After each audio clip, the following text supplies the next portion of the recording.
নমস্কার, Bengali spice and প্যারাডাইসে আপনাদের স্বাগত। আজকে বানাবো কাঁকড়ার ঝাল।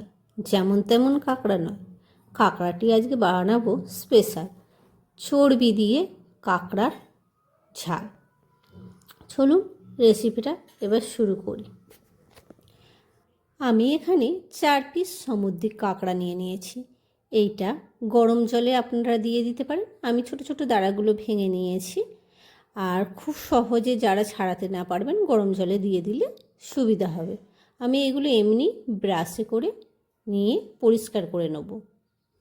এখানে দেখুন আমি পরিষ্কার করে ব্রাশে করে ঘষে নিয়েছি, পুরো পরিষ্কার হয়ে গেছে।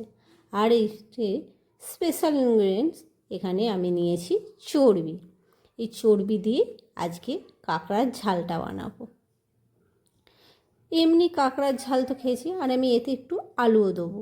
তাহলে কি হবে, কমপ্লিট একটা রেসিপি হয়ে যাবে, আর কিছু লাগবে না। এখানে আমি গরম জল বসিয়ে দিয়েছি আর দিয়ে দিলাম বেশ পরিমাণ মতো নুন।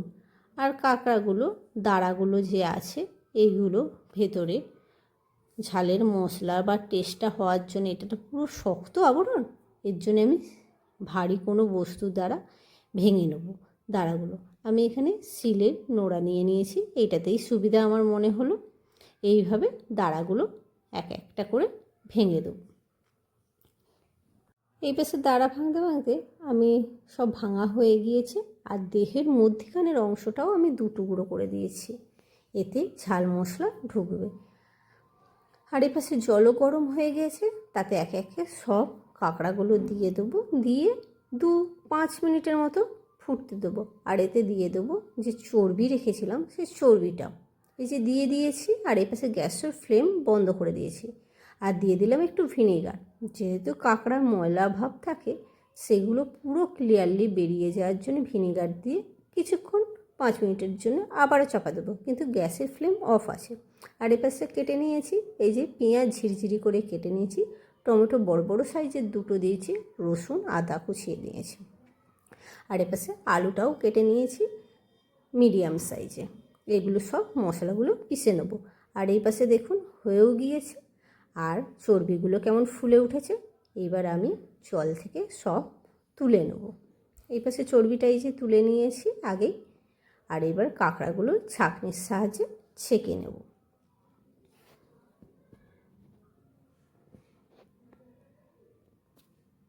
ছেঁকে নিয়েছি। এইবার দেখুন স্টকটা বেরিয়েছে, স্টকটা ফেলে দেবো। দেখুন কত ময়লা বা ঘিলু এটাই বেরিয়েছে।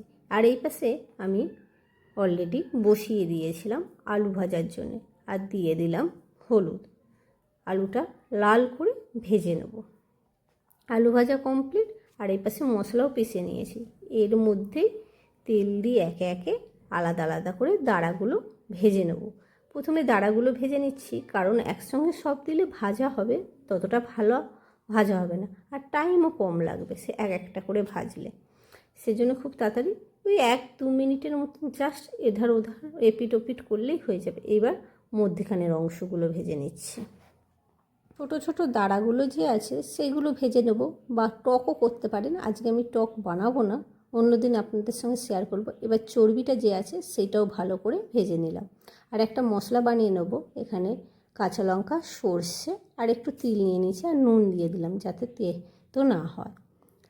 এই যে চর্বিগুলো এই পাশে ভেজে তুলে রাখলাম, সেই কড়াতেই দেখুন কড়াটা, আর এর মধ্যে দিয়ে দিচ্ছি বেশ খানিকটা সর্ষের তেল। হাতে দিয়ে দিলাম জিরে, কাঁচা লঙ্কা, লবঙ্গ আর এলাচ ফোড়ন। হয়ে গেলে এতে দিয়ে দিলাম ঝিরিঝিরি করে পেঁয়াজ। পেঁয়াজটা খুব ভাজবো না, কারণ পেঁয়াজটা ভাজলে গ্রেভিটা অনেকটা চাই তো, তাই গাঢ় হবে না। পেঁয়াজটাও হালকা ভাজা হয়ে গেলে এতে দিয়ে দিলাম রসুন থেতো করা, মিহি বাটবো না। রসুনটা একটু ভাজা ভাজা হয়ে গেলে এবার দিয়ে দিয়েছি আদা। আদা বেশ কিছুক্ষণ ভাজবো না, কারণ আদাও তেতো হয়ে যায়। এইবার দিয়ে দেবো টমেটো কুচি। টমেটো কুচির ওপরে অল্প সামান্য নুন দিয়ে দিলাম টমেটোটা গলে যাওয়ার জন্য, আর ঢাকাও দিয়ে দিয়েছিলাম। ঢাকনা খুলে টমেটোগুলো মিক্স করলে গ্রেভিটা একটু থিক হয়ে যাবে। এবার এতে একে একে লঙ্কা গুঁড়ো, হলুদ গুঁড়ো, আর এখানে আমি কাশ্মীরি লঙ্কা গুঁড়ো ইউজ করব। এতে কালারটা খুবই সুন্দর আসে। এই যে পুরো টমেটোর গ্রেভিটা দেখছেন অনেকটা থিক হয়ে গিয়েছে। এবার এতে এই যে কাশ্মীরি লঙ্কা গুঁড়ো আর ঝালের জন্য এমনি লঙ্কা গুঁড়ো ইউজ করব। কাশ্মীরি লঙ্কা গুঁড়ো তো শুধু কালারে, একটু কাঁকড়ার ঝাল বলেছি যখন একটু ঝাল ঝাল হবে, সেজন্য এইবার দিয়ে দিলাম হলুদ গুঁড়ো। বেশ কিছুক্ষণ কষিয়ে এটা ঠিক মাংসের মতো হয়। আর যে মশলা বেটেছিলাম সর্ষে কাঁচা লঙ্কা, ওই মশলাটাও দিয়ে দিলাম। এটা হালকা কষা হয়ে গেলে আমি এই পাশে গরম জল বসিয়ে রেখেছি, সেই গরম জল দিয়ে দেবো তার জন্যে। আর এই পাশে আলুটাও যে ছিল আলুটাও দিয়ে দিলাম গরম। আর এই পাশে মশলা কষানো হয়ে গেলে জল ঢেলে গরম জল দিয়েছি। এবার কাঁকড়াগুলো, ভাজা কাঁকড়াগুলো দিয়ে কিছুক্ষণ নাড়াচাড়া করে আবার একটু গরম জল বসিয়েছি। গ্রেভিটা একটু না হলে, কাঁকড়াগুলো তো ভাজা হয়ে গেছে, সিদ্ধ হয়ে গেছে, একটু মশলা বা টেস্ট হওয়ার জন্যে এর ভেতরে তো মশলাও ঢোকা যায়, তার জন্য আরেকটু গরম জল দিয়ে ফুটে ওই 5 থেকে 10 মিনিট ফুটে উঠলেই নামানোর সময় একটু গরম মশলা এই যে দিয়ে দিলাম, দিয়ে চাপা দিয়ে দেবো কিছুক্ষণের জন্য। তাহলে রেডি হয়ে যাবে কাঁকড়ার ঝাল। এই যে রেডি হয়ে গেছে। গরম গরম ভাতের সঙ্গে পরিবেশন করুন কাঁকড়া।